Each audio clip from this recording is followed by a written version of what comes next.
Retro.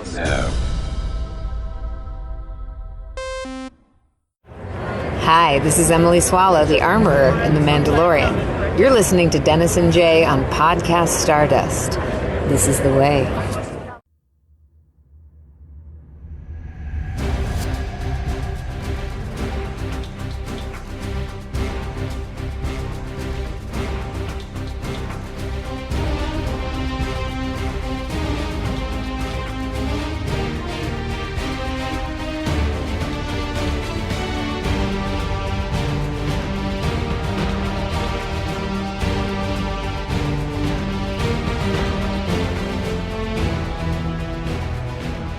Welcome to Podcast Stardust. This is the fully armed and operational podcast dedicated to Star Wars news, reviews, and discussion. I'm Dennis Keithley.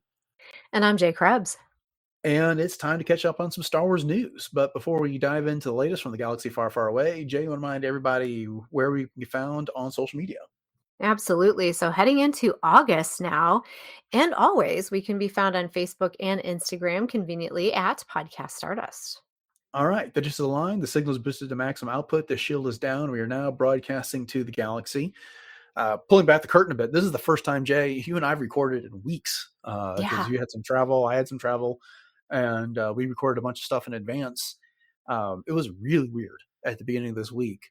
Like, I didn't have any episodes to edit. They were already done in the can. So, but no, it's good. It's good get back on the mic with you. Kind of missed our, weekly appointment to talk Star Wars the past few weeks. So, oh, absolutely. I've been itching to talk to you as well. There's a lot of Star Wars to talk about. That's for sure. Yeah, and we're not going to get to all of it this episode. We're going to get to some of the news now, and there's a few things that we're going to hold over to the next week. But at any rate, let's start off with some overdue news, and that is that the Emmy nominations have come out, and Star Wars and some Lucasfilm properties have received some nominations. None more than Andor, which has 14 Emmy nominations. So I'll run through these real quick. It's been nominated for Outstanding Drama Series, Outstanding Production Design for a Narrative Period of Fantasy Program. Let me re-say that. Outstanding Production Design for a Narrative Period or Fantasy Program, 1 hour or more, specifically for the Who Are You episode. Outstanding Cinematography for a series of 1 hour for the Harvest episode.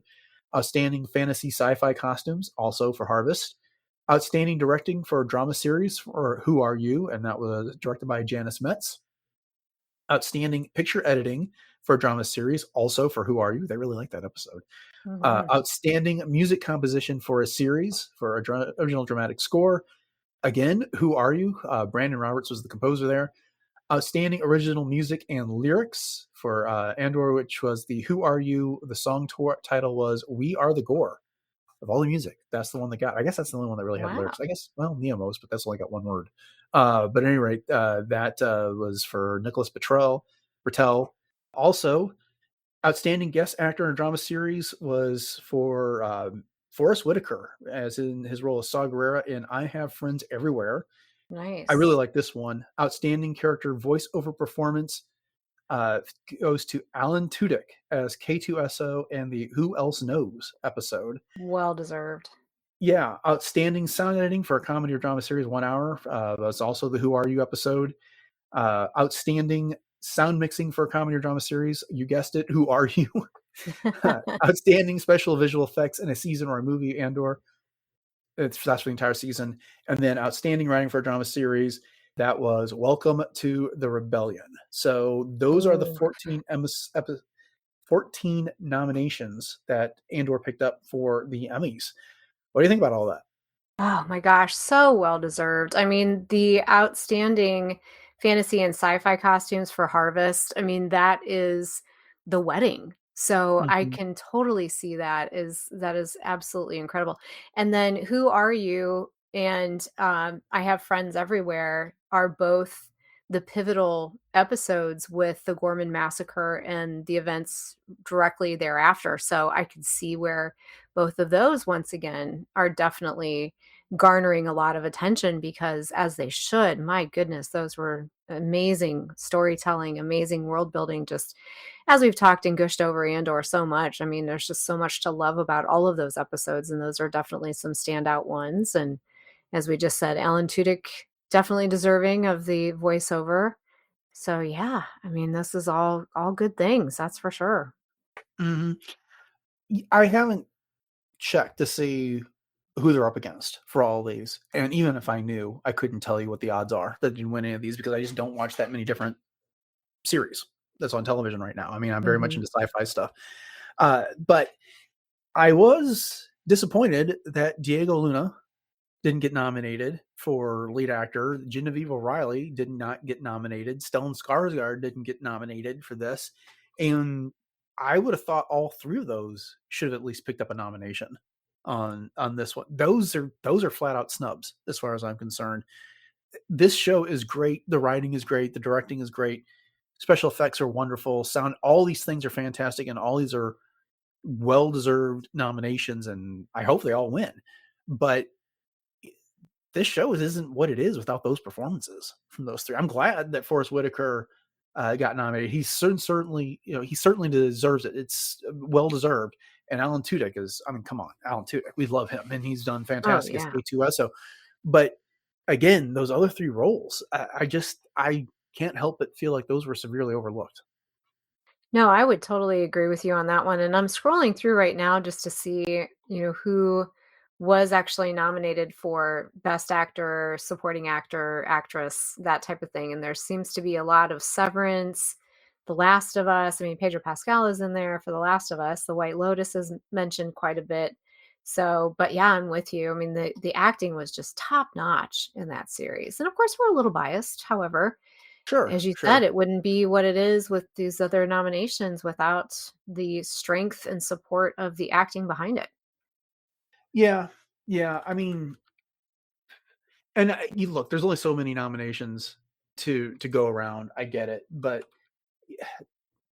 I don't know. And it's like, I mean, I feel like anyone that was in this show could have been nominated. Besides those three, I'm just trying to think. Kyle Solar, I think, was especially deserving for his Mhm. role as Cyril Karn, and Dedra Miro, the actress, what's her name? Denise Gao. Denise Gao Mhm. should have been she was also deserving a nomination. Like I said, those are the shows that you mentioned. I've heard of them. I haven't seen any of them. So yes, I'm definitely biased, and I can't say that they're unworthy. But again, it just this is kind of been the epitome of Star Wars television, and I just kind of felt like some of those roles should have been a little bit more recognized. But Oh, totally agree. Totally agree. yeah, Yeah, I'm with you. I haven't seen a lot of those others myself either. I've heard some things, but yeah. I don't have any direct experience. Well, other Lucasfilm projects that picked up some nominations. The Acolyte got a nomination for Outstanding Sound Editing for a Comedy or Drama Series of a Half Hour. And then Music by John Williams was nominated for 2 Emmys. Outstanding Sound Editing for a Nonfiction or Reality Program. Music by John Williams. Or, well, Outstanding Sound Editing for a Nonfiction or Reality Program. And then it also got Outstanding Sound Mixing for a Nonfiction Program. So yeah, it could easily win those. I mean, Oh, yeah, for sure. that was one of the most moving, outstanding documentaries I've ever seen. So, I mean, I would have Agreed. loved it just to see it get nominated for best, if there is such a category, best documentary, best nonfiction show, or whatever that category might be. So a little disappointed that didn't happen, but hey, it is what it is. I'm just glad that it picked up something. Oh, for sure. Yeah, that was such a gift. And Yeah, when we reviewed that, it was just such a wonderful thing to be able to have, witness to, I guess you could say. So again, very deserving. that's true. Okay. So good luck to Lucasfilm and everyone that attached to Andor the Acolyte and Music by John Williams. I hope they sweep those categories. But we've got a lot of variety of news coming out of San Diego Comic-Con. They did not, they being Lucasfilm, have a real large presence there. They kind of had an animation booth, which I know had a bunch of stuff from Dave Filoni's sketchbook, a recorded message from Dave Filoni that was there that I understand was pretty cool. They had some props that were there, but Lucasfilm was not there doing a panel. They weren't there presenting. However, at the booth, they're kind of their storytelling booth that they had there, we get our first look of Ezra Bridger from season 2 of Ahsoka. And I don't know about you, Jay, but wow, did they nail Yeah. this look here? That looks Oh like the my little gosh. kid we knew from Rebels all grown up in live action. It truly does. I mean, if there was ever anyone that was the epitome of the animated actor in real life, it is definitely Esmond Afandi. This is Yeah. I saw this as soon as it popped up. I mean, just the smirk on his face. I mean, everything about it. It's just, yeah, absolutely perfect. Couldn't be better. Right. You can go see this on StarWars.com if you want. And I may end up actually using this images for the show art for this episode. If you go over to Spotify or YouTube or something like that. But I also love the jacket. Oh, That yeah. is a classic Star Wars look. That looks like something Han might have worn, Luke might have worn. Um, Mhm. Really great work on the costume there. So I'm I'm excited to see that. I know they're still deep in production on everything that's going on with Ahsoka season 2, and then they also gave us what they're calling the first image of Maul from the Maul series, Shadow Lord series that's coming out. And I had to stop and think about that for a second. It's like, is this really the first image of Maul? Or am I just remembering leaked images that came out and confusing Uh, myself? But I mean, it looks like a stylized version of Maul from the Clone Wars that we've seen. So it looks great. But what do you think? oh, yeah, it does indeed, and I'm very curious about the background that he is set in front of there. It looks like some sort of forge or something, so and the colorization and everything is perfect. Right, right. So yeah, we're expecting that sometime in 2026, I guess. I'm not. They haven't told us exactly when that's coming out. Same with Ahsoka season 2, sometime next year, but we'll find out. I mean, I suspect they're going to space stuff out, so it won't be right up there against the Mandalorian Grogu in May. Mhm. But speaking of which, did you hear that Disney and Marvel have moved the Avengers Doomsday movie from that May time period all the way to December next year? Oh, did they really? Yeah, Oh my goodness. No, I had not heard that. it's like The Force Awakens Yeah, all over again for them. yeah. And I can't say that that's necessarily a bad move because we remember when Solo, a Star Wars story, came out, it got caught between um, what was it, The Last Jedi in December of Mhm. that year, and then was it Infinity War? Like, yeah, no, it was Endgame. I guess it would Or have come out, Endgame, yeah, yeah, in mhm. 2019, and it kind of got cannibalized its It box sure office. Or at least did. that's the theory on it. So maybe not having two major studio projects come out that close together is probably a good idea. Mhm. No, I agree, and then that way it can get a little bit more of the limelight. Yeah. And then the follow-up Avengers movie was also postponed 7 months from that May to the following December. So Oh boy. yeah. But hey, you know what? I like Star Wars in December. I'll take it in May. That's fantastic. But hey, a good Marvel movie in December. I'm down for that too. There you go. All right. Well, turning to some book and comic news. This one is interesting. We have the announcement of a new Star Wars novel from Mike Chen, which just got me excited. This will be Yeah. a prequel to the Star Wars Outlaws video game, and it'll be called Low Red Moon. They didn't really have much else that was announced at their publishing panel at San Diego Comic Con that we hadn't already heard about before. So this is the story I'm choosing to highlight here. It's arriving February 3rd, and it tells the story of ND5, which is the commando droid that Company's Vest, the main character from Outlaws, and Jalen Vrax, who is the villain of Outlaws, as they embark on their descent into the galaxy's underworld. What do you think about this novel here? I think it's a very interesting choice. First of all, as you said with Mike Chen, my ears perked up as well because we both love Mike Chen's work, singularly Brotherhood, for example. But it's an interesting choice to highlight this particular storyline because as we know, I mean, Outlaws, it hasn't done terribly as a video game, but it also hasn't done well either. I mean, especially if Right. you compare it to the likes of the Jedi series, Jedi Fallen Order, Survivor, and so on and so forth. So it's a very interesting move, I think, on the part of Lucasfilm Publishing to go this route. So I'm very I'm very interested to see what this is, if nothing else, and maybe it'll garner some new interest in the video game, and maybe that's the point. What do you think? Yeah, I'm going to read it for no other reason than Mike Chen's writing it. Right. Because, yeah, Mm-hmm. as you said, I love the Brotherhood book. His short story that he did about Palpatine's musings in the Force when he kind of sees Anakin's vision about, like, rebuilding his family with Padme and Luke and everything like that, that came up in the point of view, from a certain point of view, Return of the Jedi. That was my favorite story from that collection. And I just think he's a really fantastic writer. And so I'm really excited to see what he'll do with anything in Star Wars. But I'm with you. This is an interesting choice that they're doing this, because there's a lot of conflicting news that's coming out about Star Wars Outlaws. And, you hit on it that it hasn't done as well as Ubisoft wanted when they released it.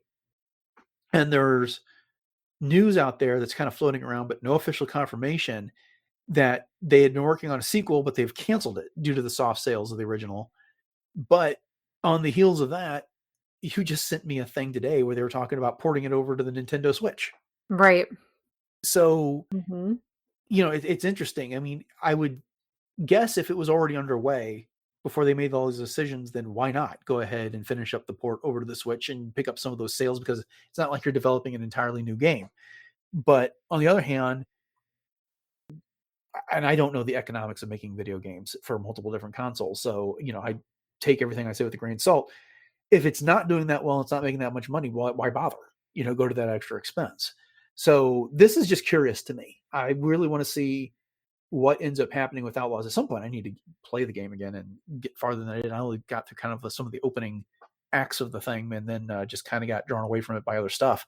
So, but I'd like to get into the story and see what else it has to offer. But again, as you and I both said, Mike Chen's writing it. I will definitely be reading it next February. Yes, definitely. And, of course, this stuff doesn't just happen overnight either. So I'm assuming that this was part of the entire kind of game, if you will, of bringing Outlaws to everyone, is that, oh, yeah, okay, and we're going to have this prequel novel. So Yeah. I want to see if I can find some of the playthroughs. Like, I watched Jedi Fallen Order on YouTube just to watch Mhm. the playthroughs. So that way I understand it a little bit more, because I think it's a very interesting concept and a very interesting storyline. But being open world, there's probably a bazillion different ways I could watch it.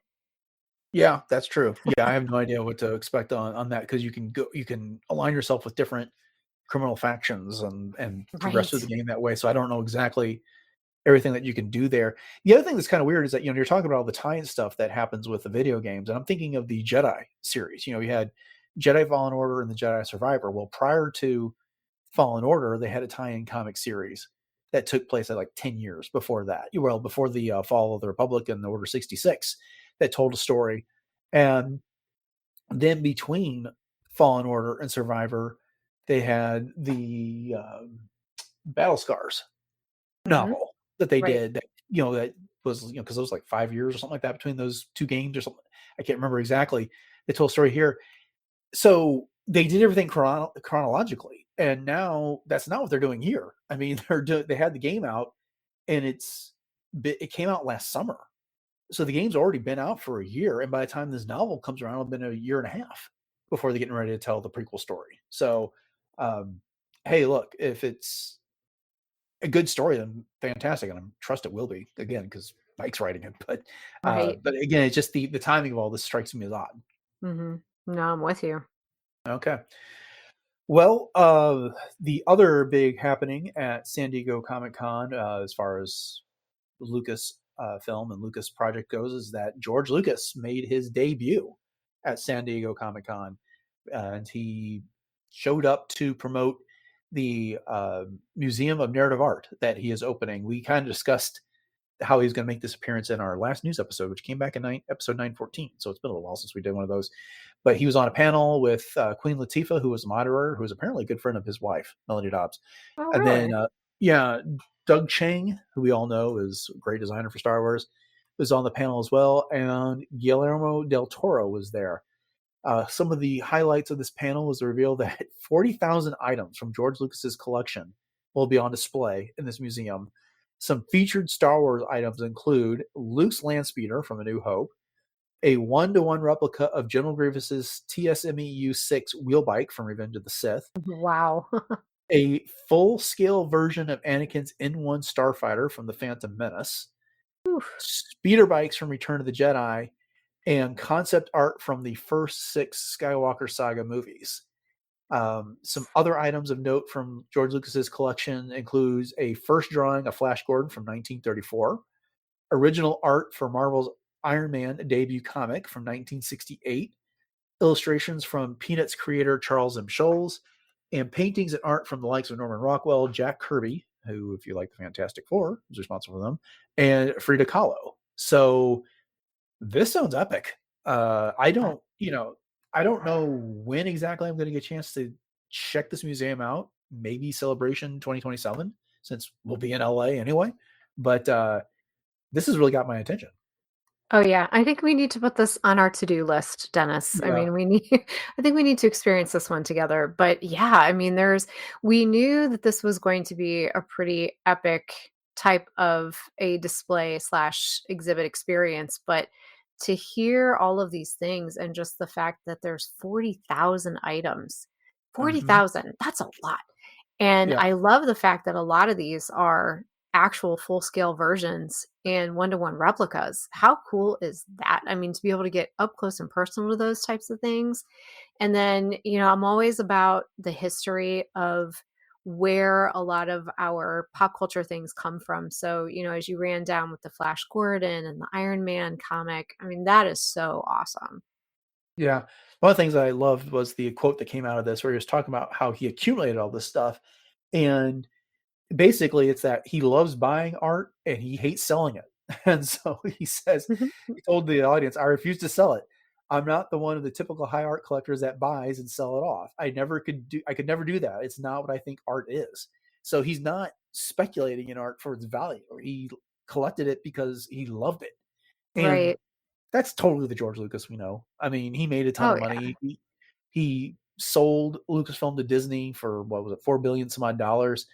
A lot of it has gone into this museum and other charities. He's still rich, but he's comfortable, and there wasn't a need for him to keep all that stuff. And so he's found a good home for this art, as opposed to letting it go to private collections. He's putting it someplace that everyone can come see it. And I find that very admirable, and I really love that he's done that. Oh, yeah. It's a way to give back to the masses, truly. And it also shows how much he's just really just one of us. He's just this nerd that likes to collect things. And how many of us still have our Star Wars collections from when we were kids? If not Star Wars, then something else, and a lot of Yeah. that stuff I know got given away or sold at garage sales or whatever as we got older. But I know for myself personally, I still have tons of stuff that, once again, it was things that spoke to me that I collected and I have. And maybe I should start my own museum of of art and share it. Who knows? Not that I have as much as George Lucas, obviously, but Yeah. I might have some C-3PO soap down there somewhere, though. Yeah. Well, you can build yourself a little space age building up in Ohio and Yeah, put there you all go. your entire collection in there. So Heck I'm just yeah. hoping that Rancho Obi-Wan and those other collectors that are going to consolidate their collections to some sort of museum. It'd be cool if they could do it somewhere near this. Because could Mhm. you imagine like making a trip out of that? Going to LA, and amongst the things you're doing, one day at the Museum of Narrative Art, and then another day. I can't remember what they're calling this museum that they're going to make. Oh, it's Rancho Obi-Wan. But doing that, I mean, that'd be cool. That'd be an awesome trip to go see all that Oh, stuff. yeah. Yeah. So, It'd be an awesome road trip. all right. All right, last story we've got is the next HasLab project, which will be the LLAAT gunship. If you're familiar with the HasLab projects, these are very large scale vehicles usually that they produce only if they get enough backers. Very expensive. This is going to be a $450 model. I guess I should just give you some examples. Some of the prior things they've done was Jabba's Sails Barge. They've done the Ghost. What are the things that they did? They tried to do the Rancor, but that one failed. Mhm. The Mos Eisley Cantina.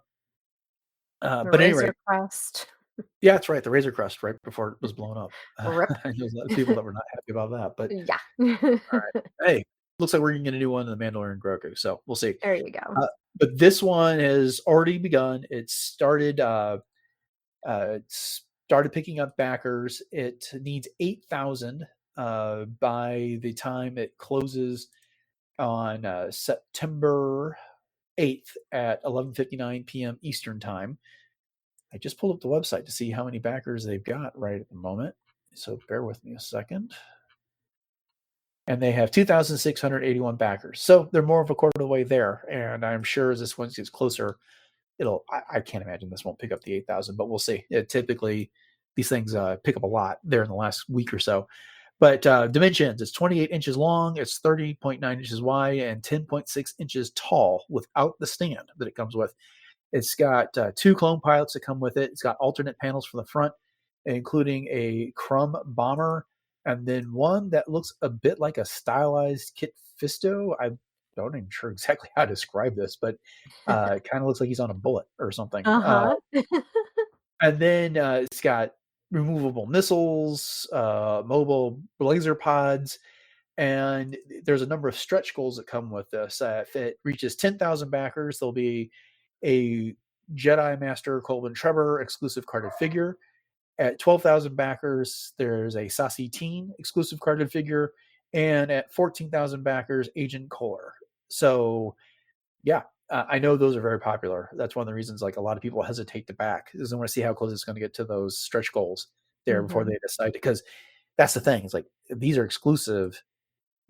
This is how you get it, or you hope that someone buys this thing and puts the figures up on eBay or something. But Right, uh, right. but at any rate, I won't be backing it. I haven't backed any of these projects, but I am always fascinated by them and very, very curious. I root for them. I don't have space in my house for this type of thing. I don't collect that type of vehicle. I don't collect those type of action figures, but I love that they do this type of thing and they make this stuff available and they put it out there.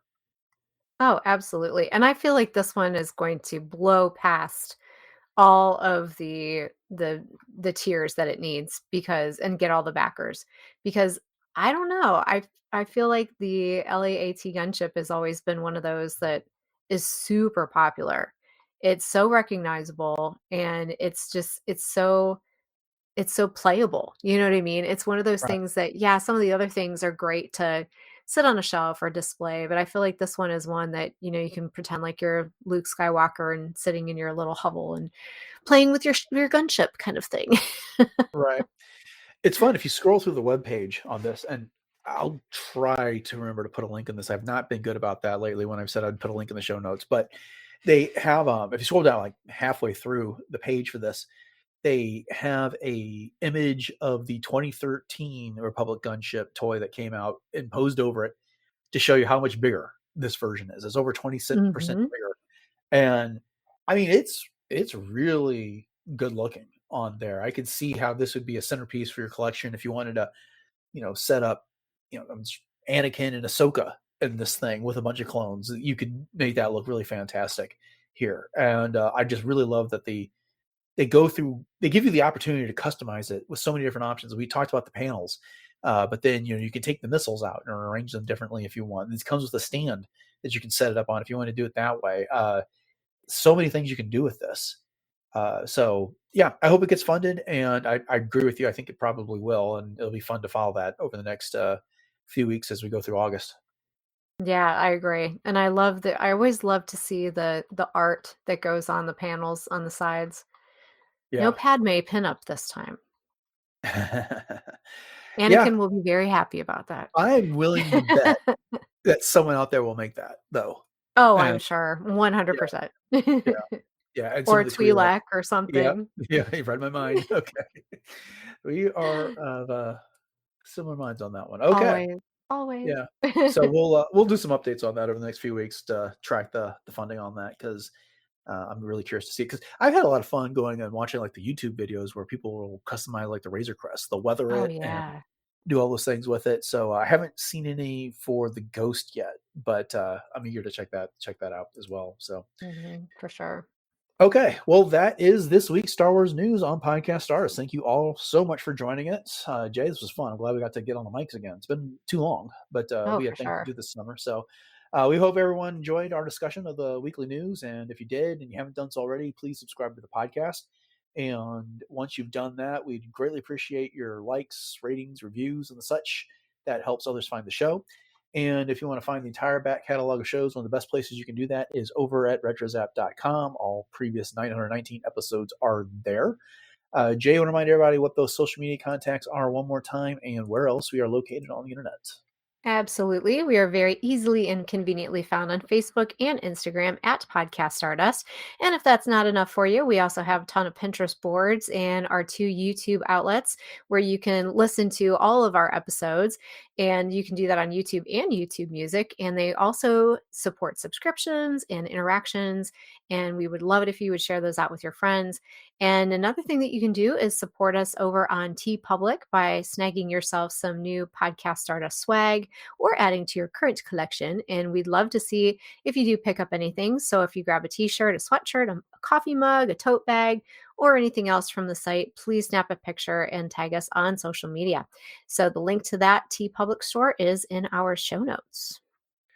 Okay, Jay, what's going on in cosplay? Right now, pretty quiet because, as you mentioned, we've been doing some traveling and doing some other things this summer. But you can always check out my work on my Instagram at j.snipscosplay. And as we're approaching into August here and eventually into September, I do have a couple of appearances that I will be doing. So I will definitely be updating everybody when that time definitely comes around. So you can catch me as Ahsoka, 2 different versions of Hera, the Fourth Sister, as well as my original concept Mandalorian, and much, much more. So once again, that's at j.snipscosplay. All right, upcoming on the show on Monday, we were talking the Clone Wars with a look at episode 14 of season 2, the Duchess of Mandalore.